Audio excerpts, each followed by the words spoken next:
guys, welcome back to my YouTube channel, and I'm super excited to be on your screen again this very week. And if you're my returning subscriber, you know how it is now. And if you're seeing my face for the first time on the streets of YouTube, please kindly do well to subscribe and turn on your post notification so that you get notified once I upload new videos. And by the way, I upload every Friday, so help me God. So you can do well to watch out for my weekly videos. So yes, for today's conversation, right, I'll be talking on healing from your past traumas. Honestly, I've always heard people say things like this, like you heal with time, like once time pass you will heal, da da da da da da da da. But as someone that is growing now, I've come to learn that time doesn't heal wounds. What heal wounds is intentionality. How intentional are you about actually dressing your wound so that you can heal faster? Do you understand what I'm saying? So imagine you have a wound here and you just leave it opened like that. Do you know what's going to happen?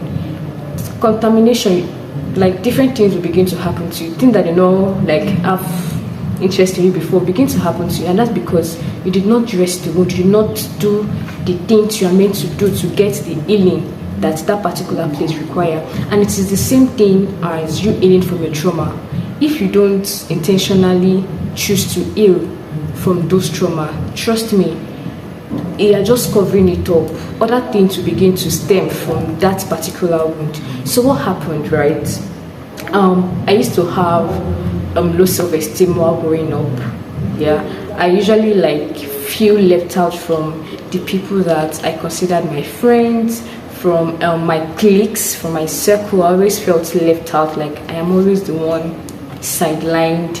And even in church, so it happened majorly in church, right, where I joined the choir at a very young age, right, and we kept growing, and by the time they want to do the executive thing in the choir thing, they will call the people that we joined together and leave me behind. And it might not be a conscious thing for whoever is picking these people. It's very subconscious, but I always felt like that. And it did not happen once, it didn't happen twice, it happened over and over and over again, even through my secondary school years.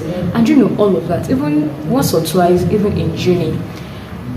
But I just felt like, it's okay, I'll just always try to, wave it out of my mind and not think about it and not actually pay attention to what it actually did to me.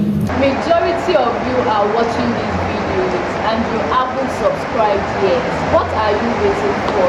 Please, there's a subscription down there. Please do not to subscribe and turn on your post notification.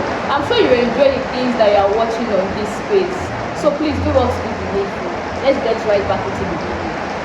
So what now happened recently? I think that was July last month. Yeah, that was July last month. We had a program in church, right? Not directly in church, but our founder, PFO, had a program on campus, and I happened to serve in the greeters team. And because of how well we did we served, because of how well we served, our center pastor said, okay, we're going to create a team, and all of that. And by the time we were going to call the greeters back, I was exempted. We were 10 in numbers, the whole 9 people were called, and I was exempted from it. And I was like, what's going on?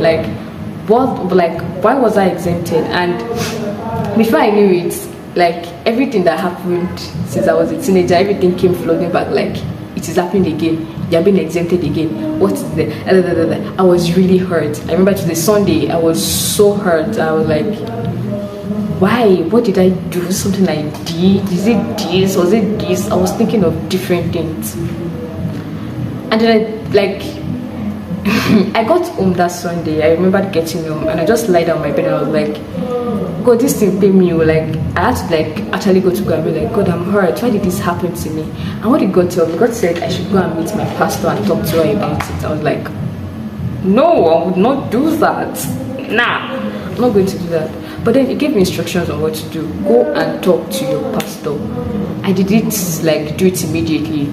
And as time passed by, I realized that I started I wouldn't want to pay attention to what my pastor was saying anytime she's actually preaching, or anytime she says something, because she's the pastor, in fact, in charge of the ministry that I serve in church. So I would not really like you that you said I should not do clinical, you that said I should not do clinical. So on this particular day, she was preaching in church on a Wednesday Bible study, and then she spoke about healing of the soul, emotional healing, and all of that. And as she was preaching, I was like, today I must see pastor. And guess what happened? I went to see her, and then she said she did not say that she was even surprised that she did not see me in the meeting that she called, that she was going to ask, but it kind of escaped her mind because she was busy with other things, and that she did not say that she did not give it. She could not even remember the people that actually said, no, not to talk of exempting just one person from the team. She was like, no, she didn't do that. She in fact called the person that gave the instruction, like, this conversation, and she was like, oh, that was what she heard. So there was back and forth. She was like, no, she didn't do that. She apologized immediately, like, oh, she's very sure that, but that never happened. And I was like, so that is how I would have built up offense against my pastor. God, when I think back, like, when she was saying it, and she was like, no such happened, and all of that.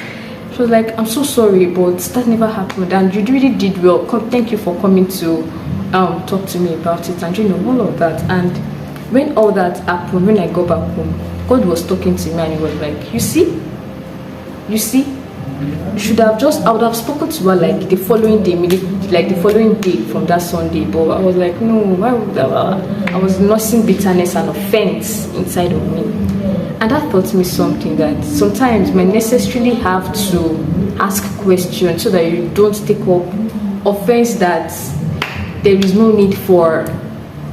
So imagine that if I had healed from the things that happened to me while growing up, this might not actually mean anything. I would have actually just walked up to her like almost immediately and asked her questions. But because it had happened over and over again, I felt so little again.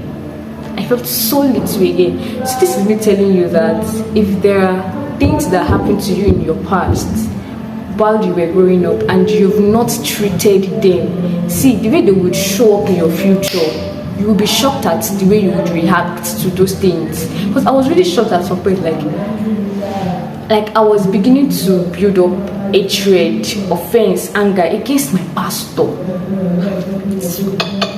And like after the conversation with her, I was so grateful that I actually had that conversation with her. She was like, she's sorry, she apologized, and everything went back to normal. And now I am intentionally working on it, like, okay, so this thing actually happened, and I have to heal from whatever it is that happened. Like, I'm not my past, I'm not defined by whatever it is that happened in the past, and all of that.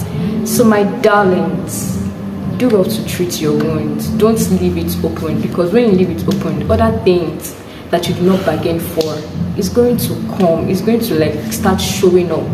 It's going to start showing up if you don't intentionally heal from those past trauma. I'm sure and I'm certain that you learned something from this. I'm very certain that you did. Share to your friends, to your family, to your loved ones, to, in fact, everybody needs to hear this word.